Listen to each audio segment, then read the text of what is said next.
Balitang magbabalik umano ang ABS-CBN sa ere sa February 10. Trending sa social media ang balita na ang ABS-CBN ay magbabalik na umano sa ere sa susunod na buwan. Ayon sa isang Facebook post, babalik raw ang ABS-CBN bilang Channel 3 at magsisimula umano ang broadcast sa February 10 ngayong taong ito.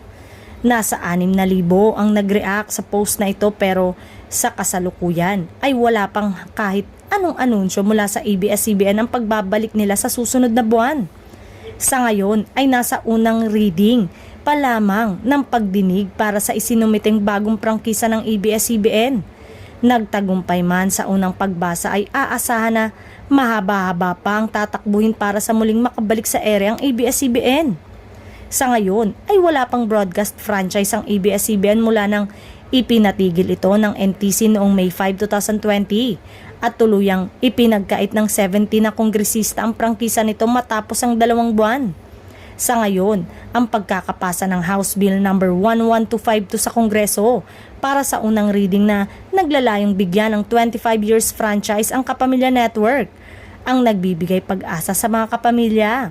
Malayo pa ang pagdaraanan ng panukalang batas na yan bago ito maging ganap na batas at nasa ABS-CBN na po yan kung nanaisin na ng kumpanya na umere.